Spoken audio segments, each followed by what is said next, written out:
Vamos lá, bom dia pessoal. Então pessoal, vamos recapitular um pouquinho as partes mais importantes. Pessoal, o que é que eu queria chamar a atenção para que vocês tenham sempre em mente, né, como atingir o resultado. Tem pessoas que, como Silvio Santos, como várias pessoas que começaram de baixo, pessoal, Steve Jobs, Warren Buffett, hoje um dos mais ricos do mundo, Carlos Slim, esse que é o dono da América Móvil, tá claro, o próprio dono Bill Gates. Todas essas pessoas, elas trabalham muito, né? A história de meu pai mesmo, que eu me orgulho muito, né? Essa pessoa aqui começou vendendo 2 pares de sapato e hoje tem uma rede de supermercados. E todas as pessoas que eu conheço que trabalham muito, que têm alguma coisa na vida, trabalham muito. E não tem como ser diferente. Você, para conquistar alguma coisa, você tem que ter uma quantidade de dedicação para o trabalho. Não é que você vai se acabar, vai se abdicar da família, mas você vai ter que trabalhar e se dedicar durante algum tempo da vida. Então, eu vou recapitular. Pessoal, não adianta você perder boa parte do tempo da sua vida em um WhatsApp, né? Em vídeos do YouTube, em algumas coisas, durante aquele momento que você deveria estar fixado no trabalho. Vamos focar no momento que você vai ligar para cliente mesmo. Não existe segredo nem fórmula mágica. Existe trabalho duro. Nada resiste a trabalho duro. Então, quando acabar esse vídeo, e desse vídeo até as 19 horas da tarde, de 20 horas da noite, tem gente que me perguntou: Roberto, até que horas eu devo ligar? Velho, se você quiser ligar até 8 horas da noite, liga. Aí, se um cliente se incomodar, um cliente pode se incomodar, mas você vai ter clientes que vai fechar. Ligue. Se você quiser ligar até 8 horas da noite, liga. Se um cliente se incomodar, pede desculpas. Mas se você quiser, liga. Vai chegar um período da sua vida que você vai descansar um pouco mais, beleza? Mas se você quiser, liga. Eu estou falando já você como um dono, certo? Agora, o seu funcionário, você vai respeitar uma carga horária. Você, como home office, pode se dedicar um pouco mais nesse período que você está crescendo, beleza? É como todos que cresceram, às vezes trabalham um pouco mais nesse período inicial, 9 horas por dia, 9 horas e meia. Você faz do trabalho uma diversão. Quando você faz do trabalho uma diversão, não se torna um fardo, se torna algo divertido. Você naturaliza isso. E você separa também mais tempo da sua vida para sua família. Tem muitas horas Perdão, pessoal, vou tirar uma formiga aqui. Tem muitas horas no dia, né? Não perde seu dia com muita bobagem, e você vai ver como o seu dia vai ser muito produtivo, tá bom? Então, por favor, o WhatsApp é muito gostoso, mas não perde o seu dia com muita bobagem, vendo muitos vídeos que às vezes não vai ter. Aí você deixa eu usar um termo que é muito besteirol, entende? Então essa é a coisa. O que é que eu quero resgatar nisso? Uma empresa orientada para vendas. O que é uma empresa orientada para vendas? Pega um momento, desliga. Se você não liga do celular, desliga ou desativa os aplicativos que não têm a ver com o trabalho, beleza? Ou então foca somente naquilo que tem a ver com o trabalho. Mesmo que você tenha grupo de WhatsApp de empréstimo consignado, não te iluda. Não vai ficar olhando tudo que tem mensagem, porque aquelas mensagens não são todas ligadas com coisas que vão te produzir. O que vai te dar retorno mesmo é cliente. E o que é cliente, Roberto? É pegar e ligar. certo? Por mais que você tome um não, na outra ligação é provável que seja um sim. A cada 10 não, vai vir 2, 3 sim. E à medida que você vai exercitando o não, você vai criando habilidades para que esses nãos vão se transformando em sim, certo? Então, pessoal, vai exercitando, vai ligando, vai aprimorando, né? Vai aprimorando, vai fazendo da tua vida um exercício, uma academia de ligar. Se é você o home office, se é você, né, essa pessoa que liga, você vai fazendo essa capacidade aí de estar ligando o tempo inteiro, né? Então faz disso, pessoal, essa pessoa, né, que tem essa capacidade de internalizar, de naturalizar esse hábito constante, beleza? Então faz da tua vida isso daí. E se você é o supervisor, se você é o dono da empresa e já tem uma equipe de vendas, por favor, né, aí eu te digo, por favor, supervisiona. Não existe equipe boa sem treinador, sem coach. Mas não supervisiona com pressão, com a cobrança desmedida, que você trava a equipe. Vai pelo poder do elogio. Vai elogiando os pontos fortes, vai elogiando aquilo que você vê que é bom na equipe, que isso relaxa, isso flui, isso cria uma dimensão que você vai potencializar a equipe. Tá bom? Você vai ver. Então esse é o ponto. A empresa orientada para vendas. Eu aconselho que você crie uma gavetinha, você que tem uma equipe de vendas, onde elas peguem um celular em comum acordo e coloquem no início do expediente, no horário do almoço, aí cada um pode pegar o celular, na volta do almoço coloca o celular de volta, né, para que a gente vá criando um ambiente de alto extremo. Configure os computadores para que não possam usar as páginas, assim a gente foca, né, para poder vender mais e mais. Pessoal, cria a planilha.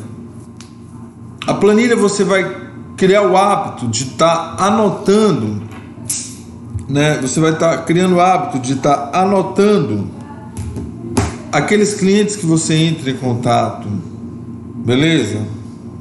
Então você vai estar sempre criando o hábito de estar anotando quantos clientes você faz contatos por dia. Então o que é que isso vai acontecer? A cada dia você vai saber se você está progredindo mais e mais. Ontem eu fiz contato com 25 clientes reais, né? Pode ser que seja o cliente, ou o filho do cliente, ou o sobrinho, ou o neto, não importa. Você conseguiu falar com alguém que é o cliente ou que tem acesso ao cliente. Anota o CPF, o nome e o telefone. No outro dia 30, no outro dia 32. Então você tá progredindo, né? Lembra do exemplo que eu dei, é como uma maratona, é como uma academia, né? Cada dia que passa você faz 1 quilômetro a mais, 2 quilômetros a mais do que no dia anterior. Então isso é uma constante, beleza? Você vai ver como isso faz você evoluir muito e muito e muito, beleza? Agora nós vamos entrar no assunto de hoje: recrutamento e seleção. Pessoal, eu tenho uma opinião assim, que recrutamento e seleção deveria ser uma arte constante na empresa. Sabe por quê? Descobrir talentos é algo que pode deixar uma empresa pode poder transformar uma empresa. Perceba às vezes um time. Vamos supor que um time pequenininho, né? Do interior do não sei das quantas. Vamos supor que ela tivesse descoberto o Neymar. Caramba, ela ia ficar rica pro resto da vida, né? E a cada transferência do Neymar, ela ficaria muito rica, né? Porque cada transferência do Neymar, ela produz fortunas. Então, pessoal, a arte de descobrir talentos é muito como é que eu diria, é muito interessante. Da mesma forma, a arte de descobrir talentos para as empresas, principalmente talentos de venda, pode deixar a empresa muito interessante. Então eu digo assim, se você faz recrutamentos e melhora no seu recrutamento e seleção, você pode, mesmo numa empresa do interior, você pode a cada dia estar descobrindo talentos na área de vendas. É esse o assunto que eu vou te ensinar hoje. Roberto, como eu faço para descobrir talentos? Como eu posso fazer para descobrir talentos na área de vendas e na área de vendas de empréstimo consignados? Pronto, presta atenção que esse assunto é muito gostoso. E na aula de hoje você pode descobrir talentos na área de vendas de empréstimo consignados. Ou aprimorar o talento que você já tem na sua empresa. Eu vou falar mais desse aprimoramento de talento ao longo das outras aulas, mas eu já vou tocar no assunto de hoje, certo? É interessante quando você descobre o talento, porque ele já sendo um talento, fica mais fácil você, como eu falo, você descobrir o Neymar, é melhor do que você tentar treinar uma pessoa que não tem talento para futebol, digamos assim. Mas você descobrir o Neymar fica muito mais fácil, porque ele ama futebol, né? Então você descobrindo um talento na área de vendas é melhor do que aquela pessoa que fala assim, eu não tenho jeito para vender, eu estou aqui porque eu preciso do trabalho, né? Agora é diferente daquela pessoa, eu amo vender, eu gosto de vender, eu nasci para isso, sabe? Aquela pessoa, eu sou vendedor.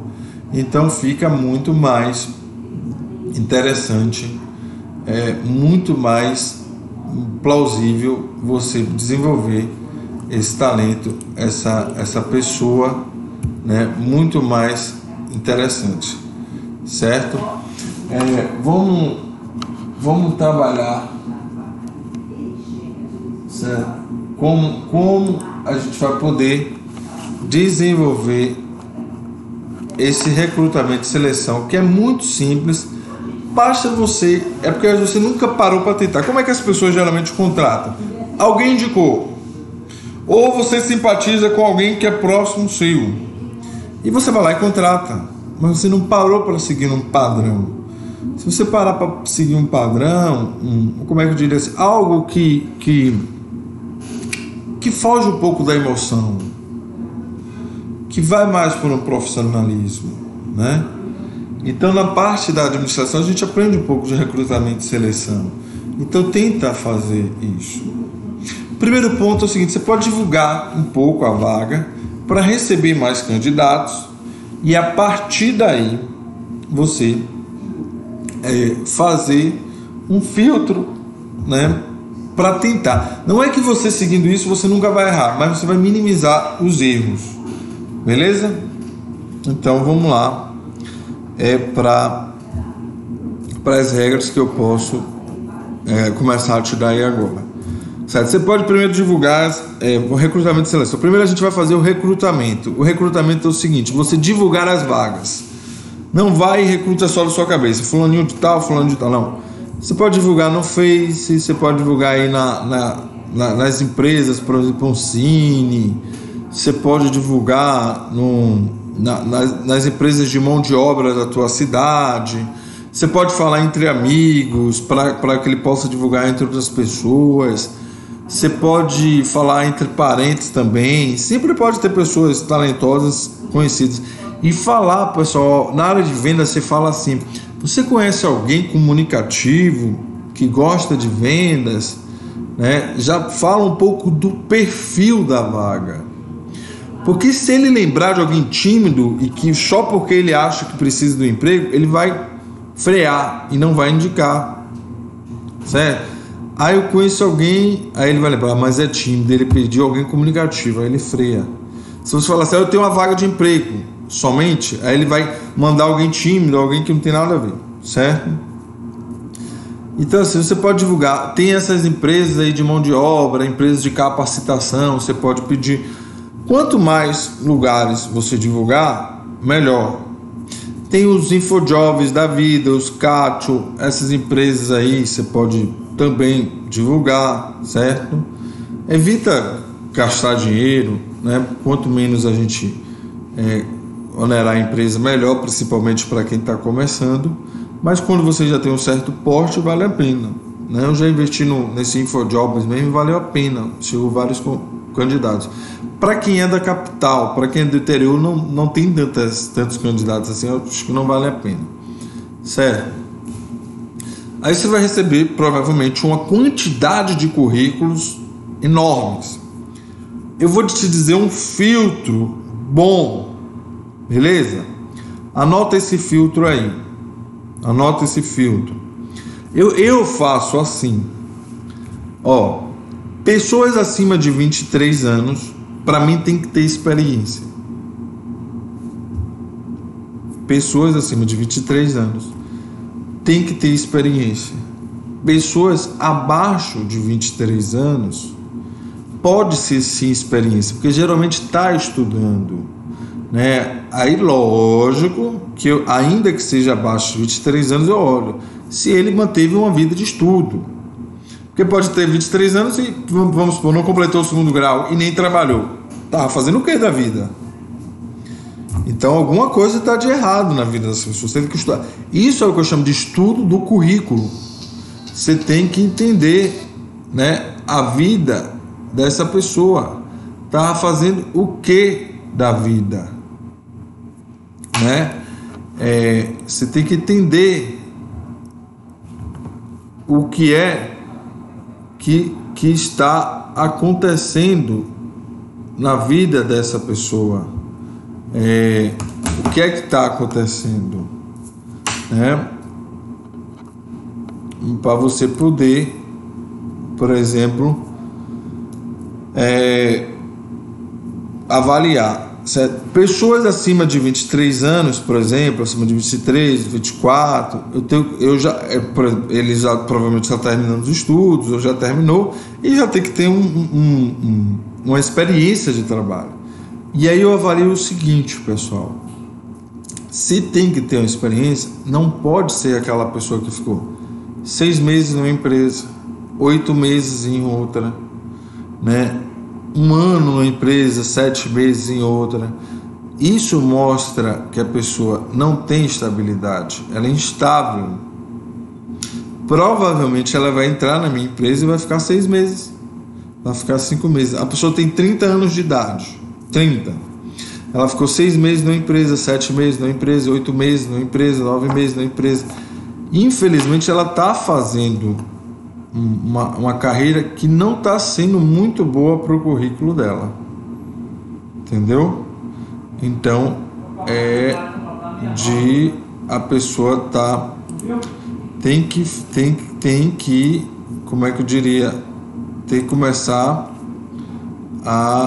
eu começar a dar uma olhada nessa questão do currículo dela,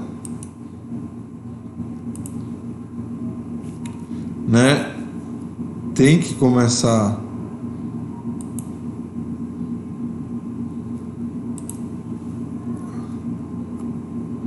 a eu já averiguar a questão do currículo dela.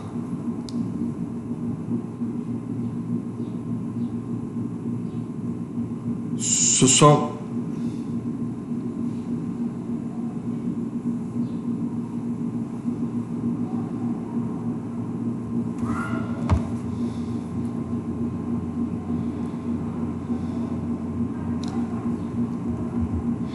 alô, som testando.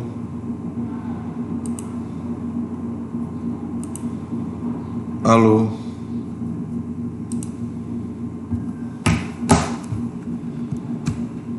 Alô, som testando.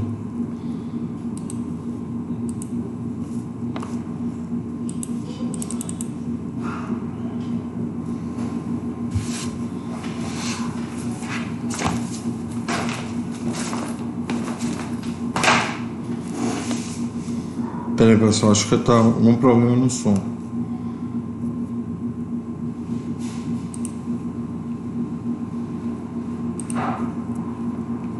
Alô.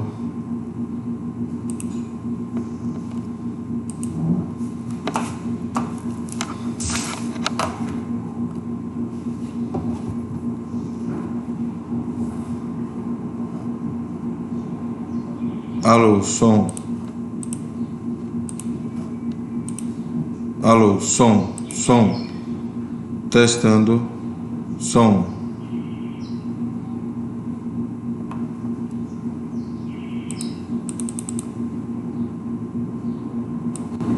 Alô, som.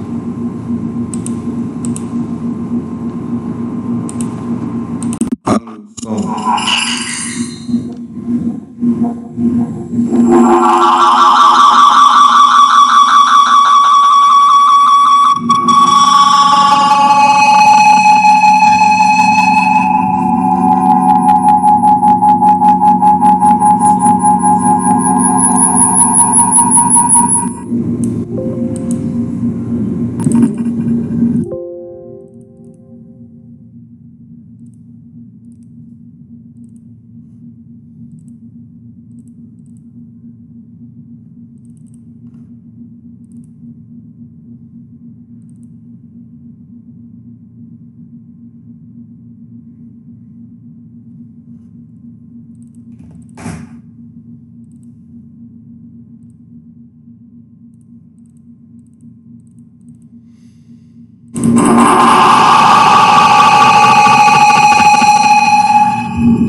Alô, som.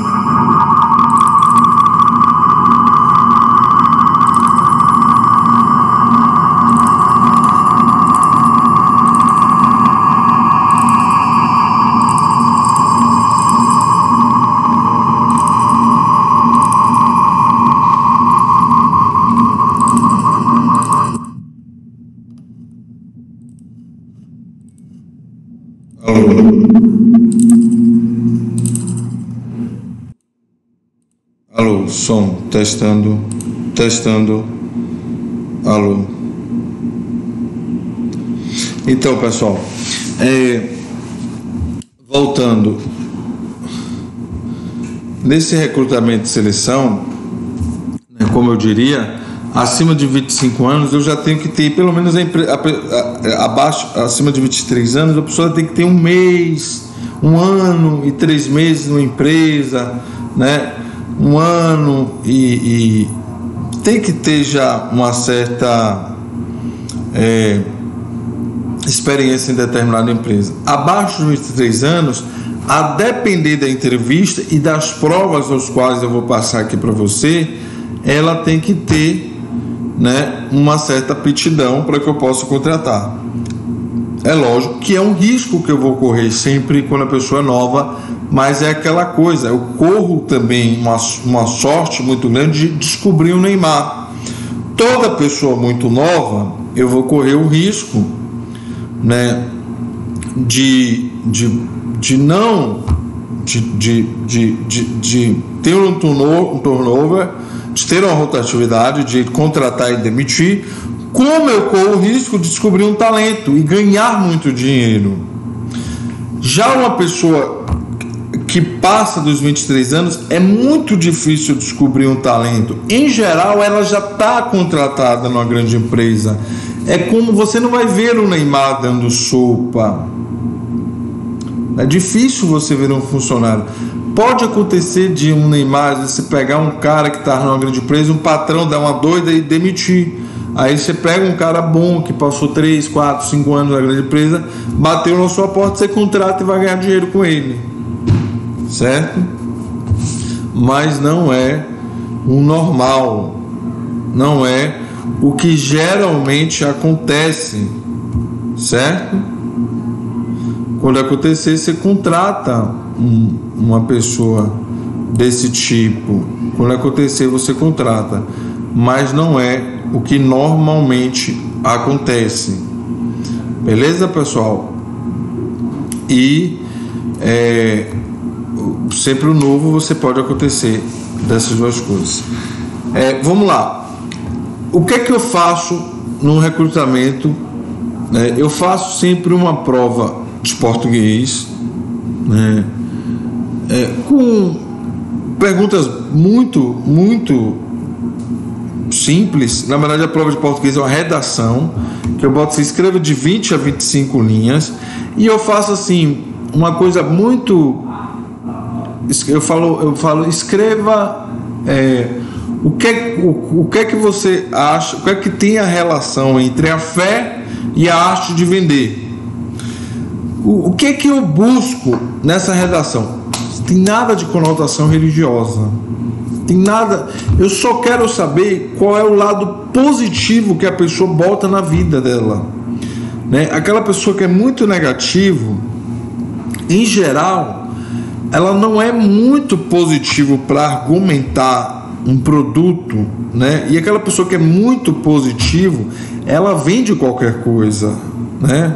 Então, assim, quando a pessoa é muito negativa, quando ela faz uma redação muito negativa, a fé não tem muita relação com as vendas, a fé pouco importa, a fé, ela tende a não vender quase nada, né? Ela tende a não querer, ela tende a não conseguir vender nenhum tipo de produto. E a pessoa que é muito positiva, você, por exemplo, você bota água mineral do lado de um rio de água limpa e ela consegue vender, né? Então funciona mais ou menos dessa forma, né?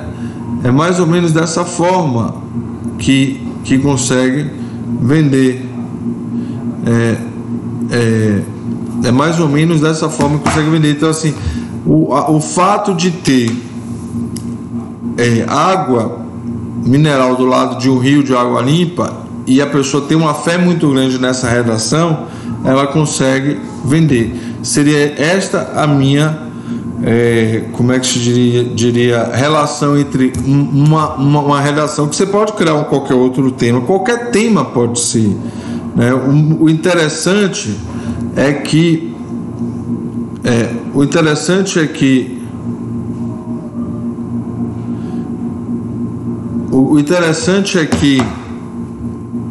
seja uma relação que você pudesse medir o lado positivo que a pessoa tem, certo?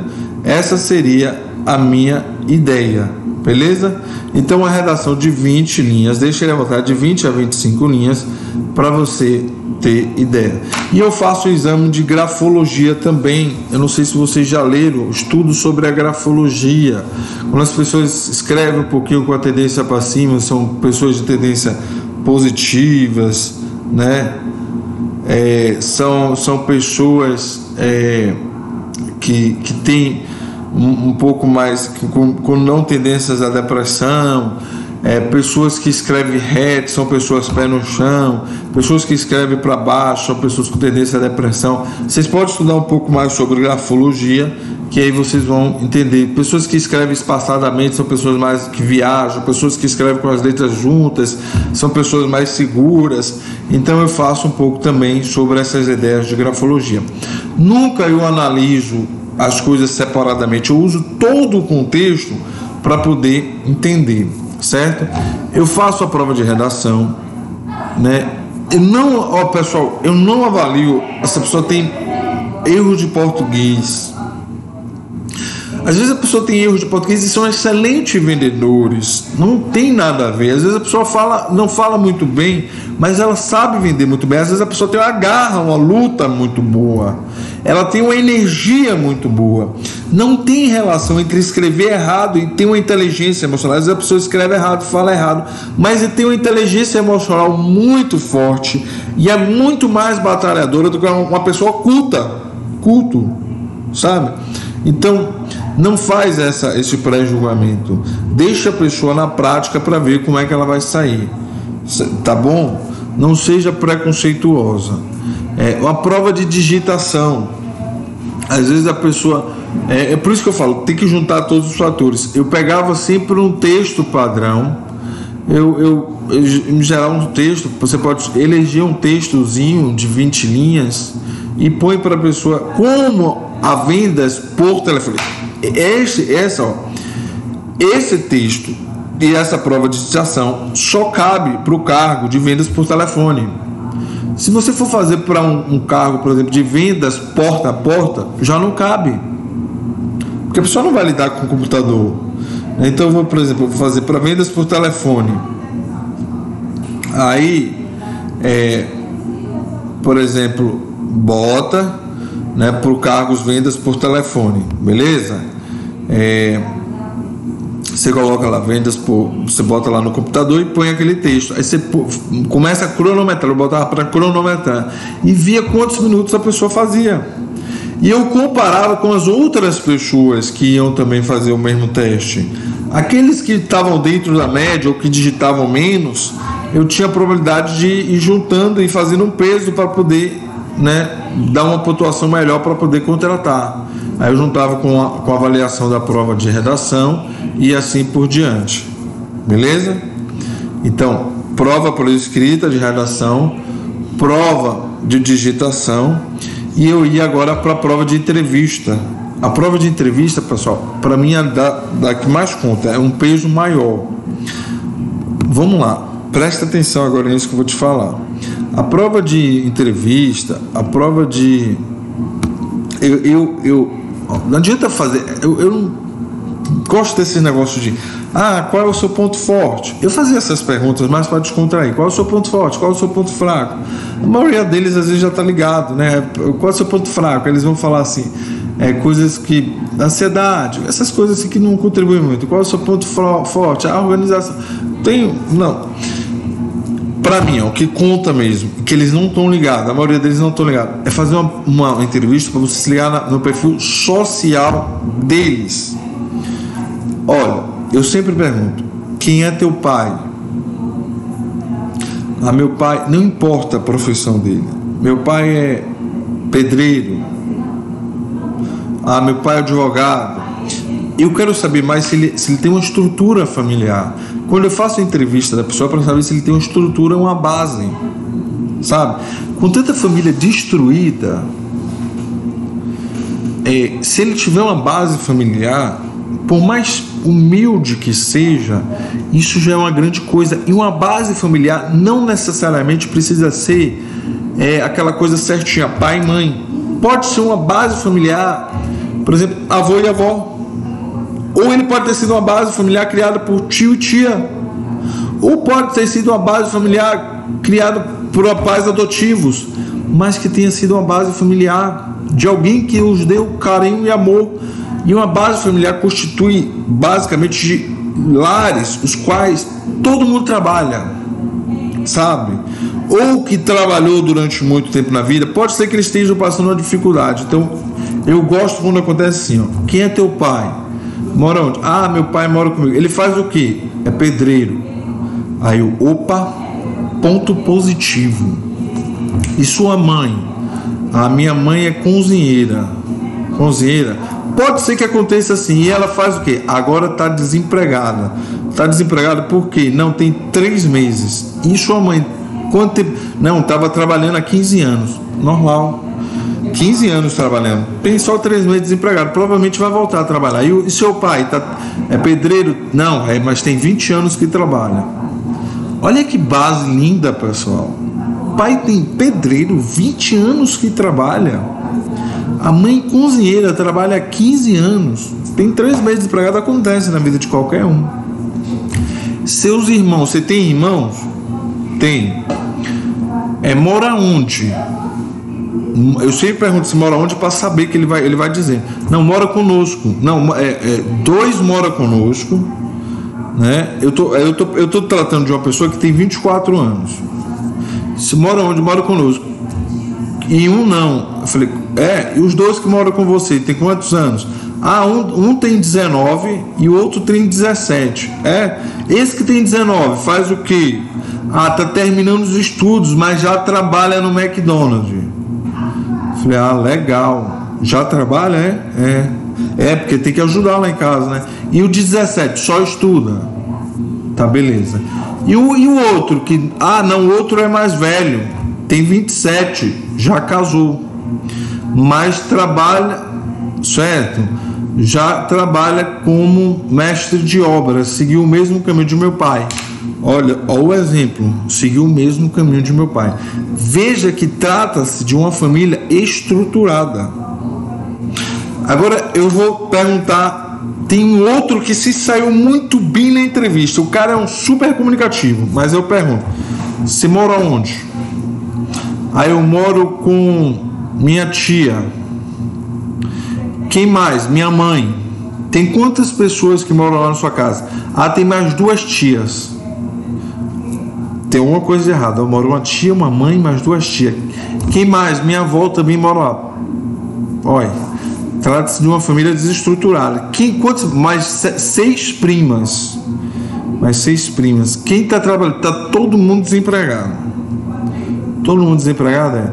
E vive como? Da aposentadoria de minha avó. Pô, será que... Eu sei que o país está...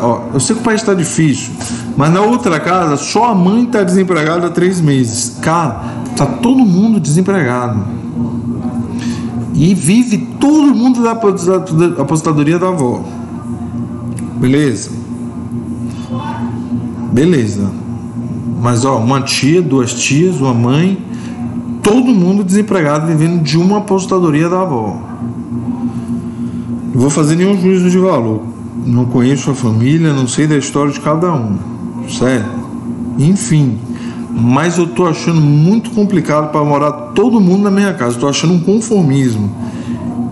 Sabe? Assim, acho que os filhos geralmente são espelhos dos seus superiores. Então, provavelmente, essa pessoa pode se espelhar um pouquinho aqui em cima. O outro cara, essa pessoa, lembra do 24 anos? Ele pode se espelhar no pai, no pedreiro e na mãe.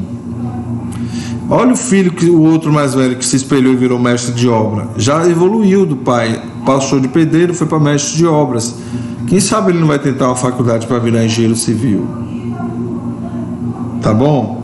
Era isso que eu entendo. E a outra lá, mora com a tia, com a mãe, mais 2 tias, todo mundo vive da aposentadoria da avó.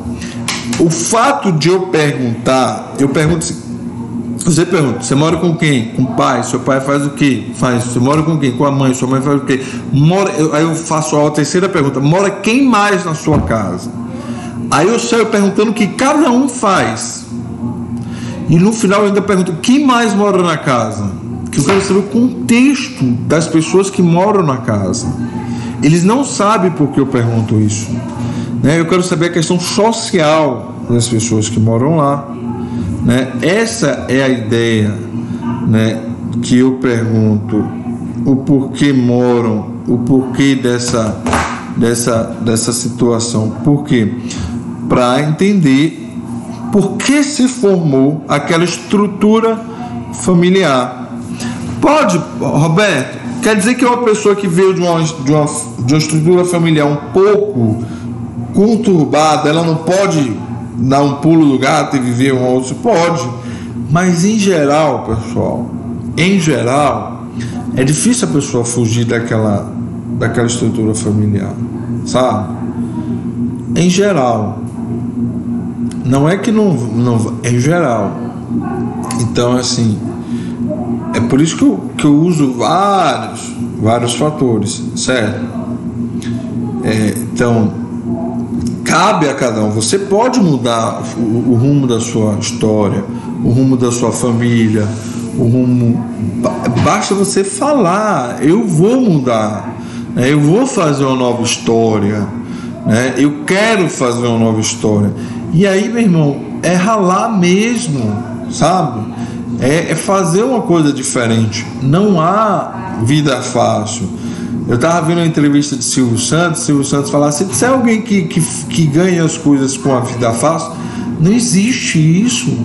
Não existe. Ele não conseguiu, ninguém consegue. Não. Mas em geral as pessoas querem manter a mesma vida que vem da família e que as coisas façam assim. Não vai. Certo? Então, essa é o que eu tenho para falar hoje: recrutamento e seleção, certo? É o tema da aula de hoje. Basicamente, é o que eu tenho para passar, né? você tem que fazer a prova escrita, fazer a redação, o teste de digitação e a entrevista. A entrevista é mais para você entender o contexto social da pessoa. Aí você vai fazendo outras perguntas: qual é a sua característica principal, qual é a sua característica a melhorar, mas para distrair ela, para ela não entender que você está perguntando sobre o contexto social dela, certo? É mais para isso, só para você poder estar dando uma distraída nela. E aí você vai perguntando: você tem filhos, né? Você mora com quem? Entende? Mas como um intuito de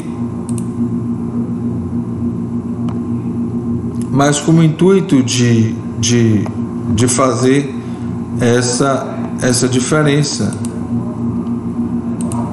mas com o intuito de fazer essa diferença, né? Então, pessoal, seria mais ou menos essa a aula que eu venho passando para cada um hoje, né?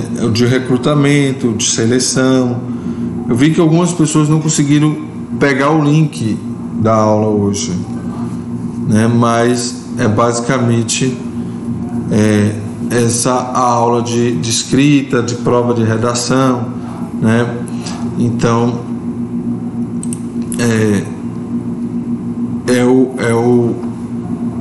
o que eu venho passar para cada um de vocês hoje, beleza?